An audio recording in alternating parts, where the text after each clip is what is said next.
interrogation. J'ai une interrogation. J'ai une interrogation. J'ai une interrogation. Bonjour à tous, bienvenue à notre émission J'ai une interrogation. Je me présente, je suis Alan Berry, un des animateurs de cette émission. Qui, dans la vie, n'a jamais été blessé, froissé, trahi, à ressortir de ses expériences avec un sentiment de colère, d'injustice. Aujourd'hui, on veut aborder le sujet du pardon. Qu'est-ce que le pardon? Comment pardonner? Est-ce que je peux revenir dans une relation saine avec la personne qui m'a offensé? Tant de questions auxquelles on va tenter de répondre aujourd'hui avec mes amis Valérie Nabi et Rania Diabaté. Bonjour tout le monde. Bonjour. Hello. Alors, ma première question pour nous, c'est qu'est-ce que le pardon, d'une façon universelle? Je vais répondre à cette question-là.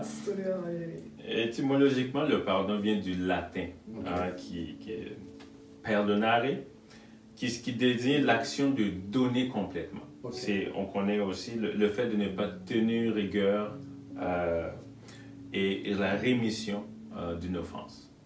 Donc, en termes généraux, c'est comme ça on définit le pardon. Ok, donc on redonne l'offense, ça veut dire quoi? On oublie l'offense? Comment on doit interpréter ça? En fait, c'est remettre. Ça veut dire dans le sens que quand on t'offense, c'est comme si tu devrais payer. Hein? Il y a une contrepartie que tu voudrais faire pour pouvoir t'apaiser. Mais au lieu de le faire, c'est comme si tu le remettais. En fait, c'est comme si il y a eu une injustice. Et donc, la personne qui a été offensée se sent obligée peut-être de rétablir l'injustice qui a été faite en posant un acte. Et du moins, ce serait laisser faire et disant, tu sais quoi, exact. Au lieu de me faire justice moi-même, je préfère, comme tu as dit, en fait, c'est un cadeau qu'on fait. Un cadeau au lieu d'exiger réparation, par exemple, on dit, c'est correct, je te pardonne, je te laisse faire. Okay. Est-ce que d'un point de vue biblique, est-ce que Dieu a la même définition du pardon? Qu'est-ce que nous dit la Bible à ce sujet? Du point de vue biblique, on va le voir au travers de la parole de Dieu. Le pardon, comme à l'image de Dieu, c'est une décision. J'insiste sur le mot, on va le voir plus tard. C'est une décision malgré l'offense. Donc on reconnaît l'offense. C'est une décision malgré l'offense de faire aussi un don, faire un cadeau, de faire grâce, de remettre l'offense ou des fois la vengeance. Ok. Donc c'est des fois, comme on l'a dit, on reçoit quelque chose, on veut dire je vais te le remettre, je vais me venger. Mais on prend une décision à l'image de Dieu de remettre, de renoncer à toutes ces choses. Et combien de fois est-ce qu'on devait prendre ces décisions-là de remettre? C'est une question intéressante. Oui. Puis, la Bible répond à ces questions et j'aimerais qu'on aille directement dans la parole de Dieu pour lire un verset dans Matthieu, le chapitre 18, à partir on va lire du verset 19 au 22. Je vais te laisser lire, Ania. Après, je vais te dire un mot dessus. Ok, parfait. Donc, Matthieu 18, verset 19 au 22. Oui. Je lis dans la version Louis II. Je vous dis encore que si deux d'entre vous s'accordent sur la terre pour demander une chose quelconque, elle lui sera accordée par mon Père qui est dans les cieux. Car là où deux ou trois sont assemblés en mon nom, je suis au milieu d'eux. Alors Pierre s'approcha de lui et dit, « Seigneur, combien de fois pardonnerai-je à mon frère lorsqu'il péchera contre moi? Sera-ce 7 fois ?» Jésus lui dit, « Je ne te dis pas jusqu'à 7 fois, mais jusqu'à 7 fois 7 fois. » Wow. En fait, 70 fois 7 fois. En fait, on voit à partir du verset 19 que Jésus parle d'être ensemble. Il dit que si deux ou trois s'assemblent, sont en accord, je suis au milieu d'eux. Et Pierre réalise que dans des relations humaines, il peut avoir des frictions, il peut avoir des difficultés, il peut avoir ces questions-là. Puis il s'approche de Jésus et te pose la question, mais combien de fois je dois pardonner? Et pour Pierre, jusqu'à 7 fois, c'est vraiment un top. Ouais. Si c'est la même offense, ou l'offenseur jusqu'à 7 fois, Pierre dit, écoute, rendu à 7 là, je ne ferai plus cadeau, je vais te remettre la monnaie de la pièce. Et Jésus, je pense que le chiffre qui est donné par Jésus n'est pas important. Ok. Jésus va dire jusqu'à 70 fois 7 fois. 490 fois. En fait, il veut littéralement dire à Pierre, il n'y a pas de limite. À l'infini. C'est à l'infini. Parce que quand même, pour t'offenser quelqu'un 490 fois dans la même journée, il faut vraiment le faire. Exact. Donc, je pense que c'est pour dire que, voilà, jusqu'à l'infini. Il n'y a pas de limite au pardon. Wow. Ok. Mais ça me donne envie de poser la question, est-ce qu'il faut tout pardonner? Parce que tantôt, on a parlé d'offenses. Et il y a plusieurs types d'offenses. Il y a des offenses qu'on peut considérer comme banales et qu'on peut passer là-dessus assez rapidement. Ouais. Mais on s'entend qu'il y a des fois des offenses qui sont vraiment graves, des offenses qui laissent une marque, une cicatrice. Comme des trahisons. Exactement, comme, des choses vraiment impensables. Ouais. Donc, moi, ma question, c'est est-ce que faut-il tout pardonner? Mais vraiment tout, là. Wow. Écoute, je pense que si on regarde du point de vue biblique, parce que au-delà de toutes nos pensées, nos conceptions, ce qu'on veut, c'est, pour un sujet, c'est qu'est-ce que Dieu pense de ça. Ouais. Puis, du point de vue biblique, il n'y a pas de catégorie ni de limite au pardon. Parce que ce qu'on peut considérer banal, pour quelqu'un peut être quelque chose comme une montagne à transporter. Donc, si on va catégoriser les offenses, on risque de ne pas s'en sortir. Et Dieu dit, il faut pardonner. Comme moi, je vous ai pardonné. Parce que il faut le voir du point de vue de Dieu. Est-ce que Dieu pardonne tout? La réponse, c'est oui. Alors, nous devons tout pardonner. Bon. Même un homme qui tuerait mon enfant, ça va. Oui. Et je pourrais vous donner un exemple plus tard par rapport à ça. Je pense que plusieurs ont vu, il y a une vidéo qui a passé d'une dame qui avait son fils, je pense que c'était son seul fils. Puis, il y a quelqu'un qui l'a tiré dessus et a tué l'enfant. Puis, cette personne-là a été mise en prison, bien sûr. Puis, il y a eu toute une démarche qui a été faite dans le cœur de la femme et la femme en est venue à pardonner ce garçon et même à le faire déménager à côté de lui, à côté d'elle. C'était devenu son voisin. Et ce garçon-là a été tellement touché qu'il a donné sa vie au Seigneur et est devenu un évangéliste dans les prisons et les endroits pour vraiment sortir les gens dans toute cette question de Gandhi. Le pardon est puissant. Il y a une puissance dans le pardon et je vais réserver quelques exemples pour la fin, mais c'est pour vous dire que on doit tout pardonner. On doit tout pardonner. Parce qu'en fait, le pardon n'est pas nécessairement, si je veux me baser sur l'exemple que tu viens de nous donner, Valérie, c'est que le pardon, non seulement la femme a pris cette démarche-là de pardonner, mais ça a eu une conséquence sur l'offenseur. Exact. Et je pense que dans la question de voir qu'est-ce que le pardon, il faudra, si on ne traite pas tout, il faudra me rappeler à la fin, il faudra voir ce que le pardon n'est pas. Parce que le pardon n'est pas le déni du mal, le pardon n'est pas non plus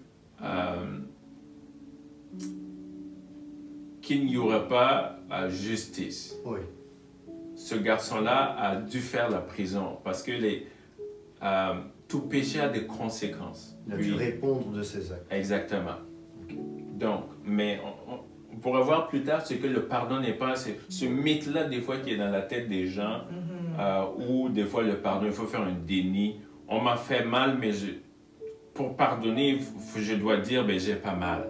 C'est pas vrai. Ouais, c'est se mentir à soi-même. Est-ce que, Alan, tu... Ben, si on parle dans ton exemple, on parle d'une relation. Bon, au départ, il n'y avait pas de relation entre cette femme et cet agresseur, mais elle a été au point où elle a créé une relation qui a été bénéfique pour l'homme et pour d'autres personnes, mais pour des amis, par exemple, pour des amis qui se sont offensés. Est-ce que pardonner signifie-t-il nécessairement rétablir une relation? Est-ce que est-ce qu'on doit faire une différence entre je te pardonne, mais est-ce qu'il faut absolument qu'on soit nouveau amis ou est-ce que... Comment ça se passe? Je pense que la réponse est oui et non. Ok. Là, on parle de pardon et on parle de rétablir une relation. Puis, il y a des fois, ce qui est souhaitable, c'est que la relation soit restaurée. Prenons encore du point de vue de Dieu. Est-ce qu'on peut imaginer Dieu dire je te pardonne, mais je n'aurai plus de relation avec toi? Oui. La source de notre vie, c'est lui. Oui. Et c'est recommandé, c'est souhaitable que quand il y a un pardon, il y a un rétablissement. Mais il arrive des moments où on ne peut pas rétablir la relation. Premièrement, pour se réconcilier, ça prend deux personnes. Je donne un exemple. Supposez que je t'ai fait du tort et tu sais, où on s'est brouillé. Là, on est des amis, on s'est brouillé. Puis à un moment donné, toi, tu prends conscience, Dieu te parle et puis tu réalises que tu dois vraiment pardonner et demander pardon. Et tu viens vers moi, tu dis, je t'ai pardonné et j'ai pris la décision de relâcher, je te demande pardon aussi. Et moi, je dis, je veux rien savoir. Oui. Ce serait dommageable pour toi que ça soit bloqué là et que ta vie soit comme emprisonnée parce que moi, je décide que je ne veux pas obéir à Dieu et je ne veux pas pardonner. Donc, dans ce cas-là, il n'y aurait pas eu réconciliation, mais il pourrait y avoir un pardon réel et véritable par rapport à toi. Donc, le processus du pardon n'inclut pas nécessairement la réconciliation. Pas obligatoirement. C'est ça. Des fois, il y a des exemples où c'est encore plus difficile, où on doit pardonner des gens qui ne sont plus là. Oui. Par Quand exemple, tu dis plus là, des personnes décédées. des personnes décédées. Ok.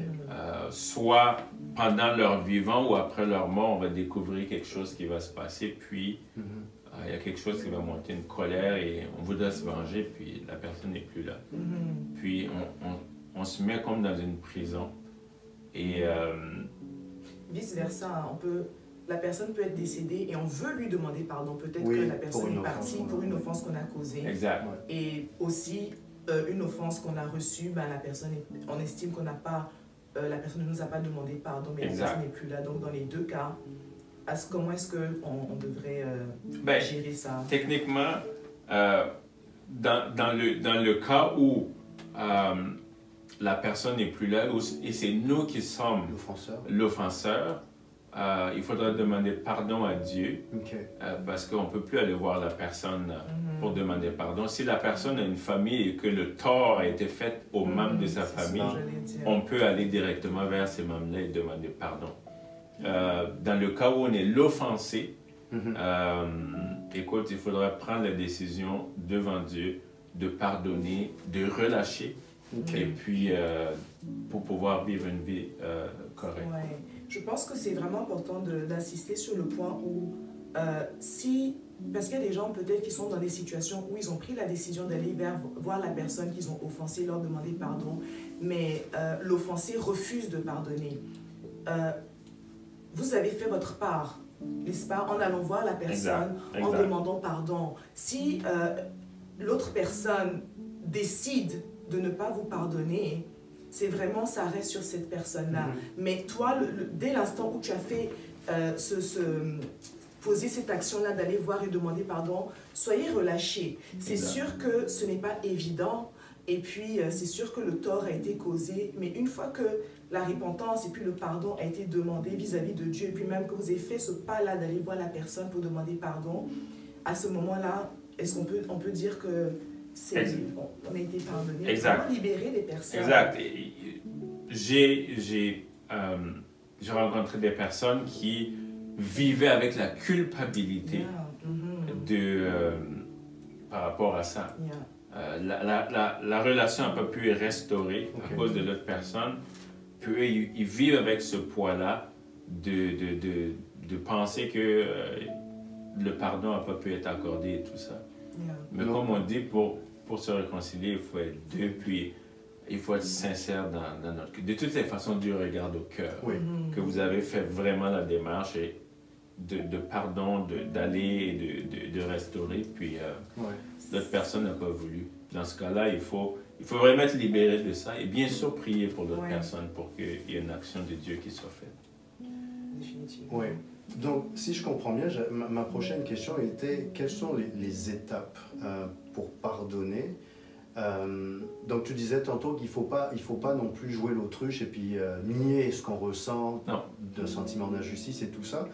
Mais comment je dépasse ça et puis pour prendre cette décision finalement, bon, on parlait des chrétiens où le commandement est de pardonner, mais on s'entend que on est des humains. Comment on arrive à passer ces différentes étapes de « Ok, je prends conscience de la blessure, je vais prendre la décision de relâcher cette personne, mais vraiment profondément, sans en tenir rigueur, sans m'en rappeler tout le temps. » Comment toi, est-ce que toi, de ton expérience personnelle, mais aussi au regard de la Bible, qu'est-ce que tu peux nous dire de ce processus? Je pense qu'il y a un point que tu as mentionné qui est oublié. Ok. C'est vrai. Est-ce que pardonner, c'est oublier? Est-ce que pardonner, c'est oublier? Est-ce que c'est remettre à zéro? Et je pense qu'il y a beaucoup de personnes qui se posent ces questions où on se dit « Ah, parce que tu n'as pas oublié, donc tu n'as pas pardonné. Ouais. » Ou parce qu'on peut revenir sur certaines offenses, donc automatiquement on estime qu'il n'y a pas eu le pardon. Est-ce que vous êtes d'accord avec ça? Est-ce que pardonner, c'est oublier?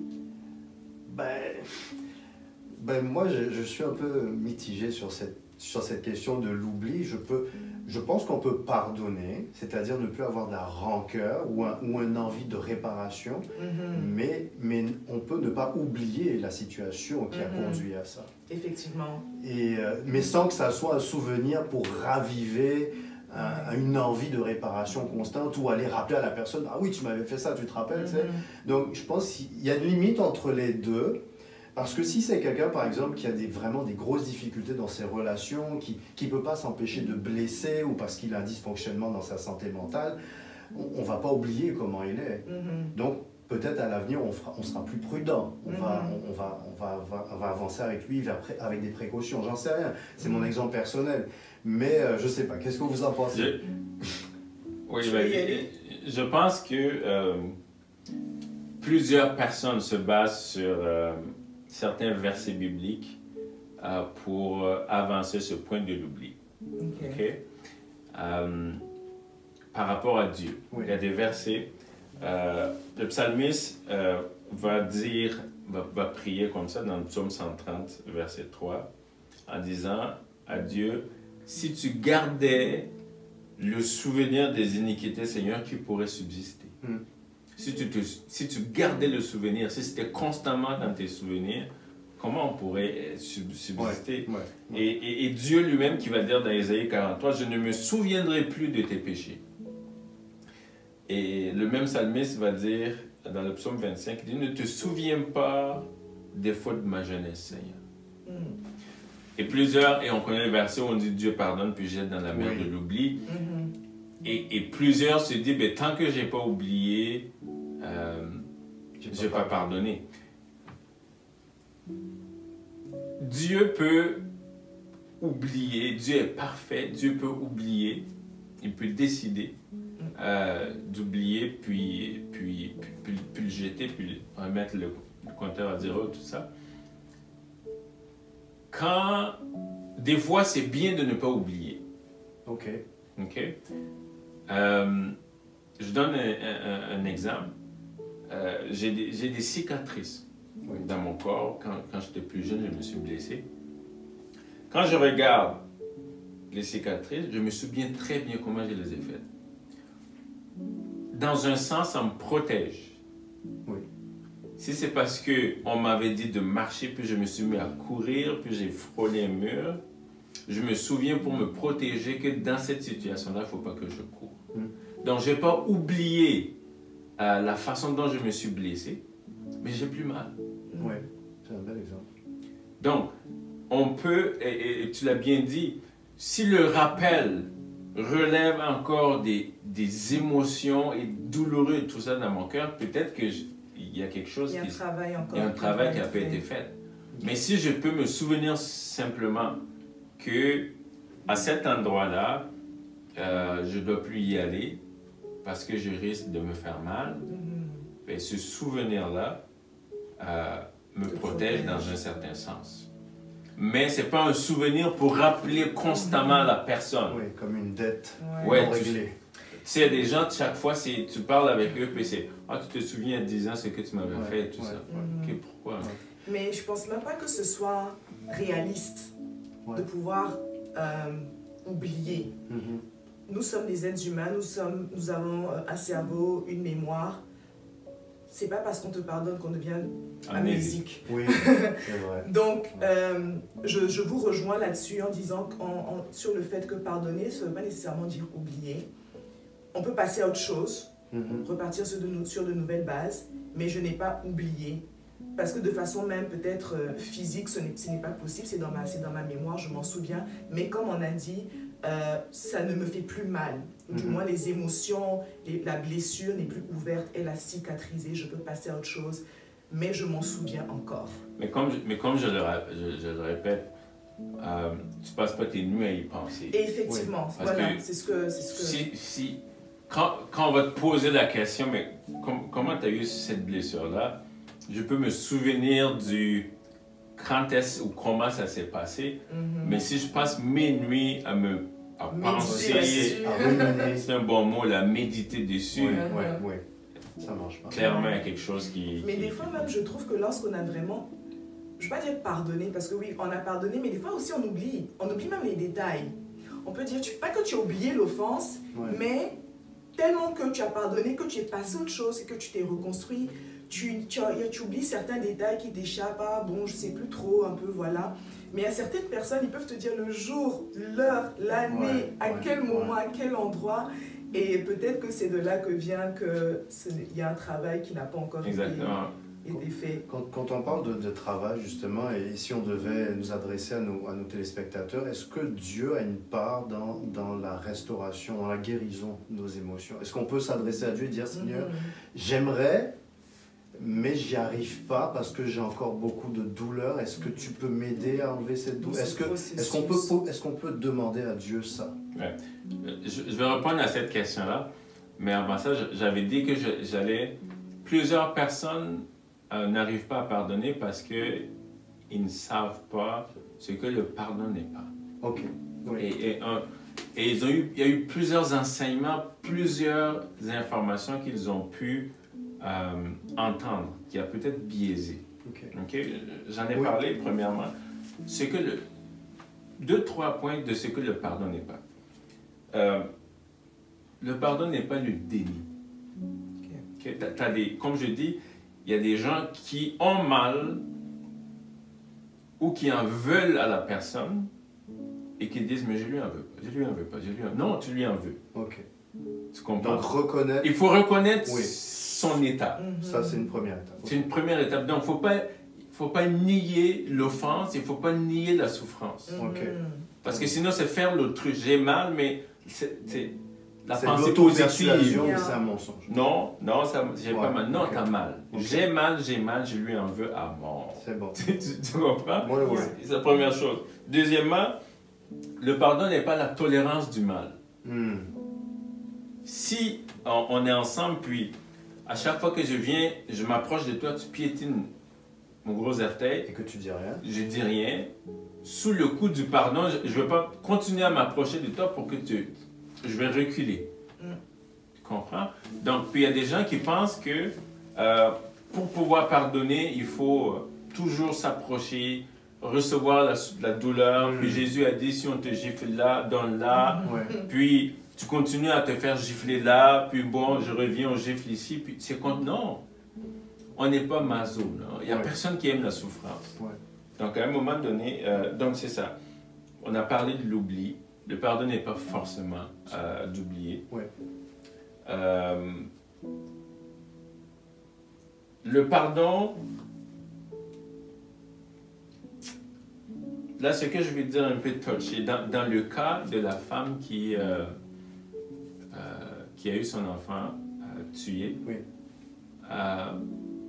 des fois c'est pas parce que l'offenseur porte la conséquence qu'on doit se sentir mal en disant que je n'ai pas pardonné. Ce garçon-là a tué, la police est venue, est-ce que c'est lui qui a tué ton fils? Ben oui, c'est lui. C'est pas parce qu'en disant c'est lui, parce qu'on dénonce que c'est lui et que tu sais qu'il doit aller en prison, qu'il y a une démarche de pardon qui n'est pas faite. Ok. Le pardon, ça va au-delà de ça. Des fois, les gens pensent que il faut mentir pour protéger. Parce que je lui ai pardonné, Parce que donc je je lui vais ai pardonné. éviter les conséquences de ses actes. Et ça, c'est pas une... Ouais. Non, c'est pas ça le pardon. Ok, Les gens peuvent supporter les conséquences de leur acte, ok. mais nous, on lui fait grâce. Ouais, Tu comprends? Donc, puis il y a la question de la relation dont on a parlé. Donc, il faut vraiment sortir de de ce cadre-là de il faut réellement qu'on pardonne. Donc, je pense qu'on pourrait littéralement on pourrait parler de ce qu'on pense qu'est le pardon. Il y avait la question des émotions. Est-ce que j'ai encore des émotions, des douleurs et tout ça? Est-ce que j'ai pardonné?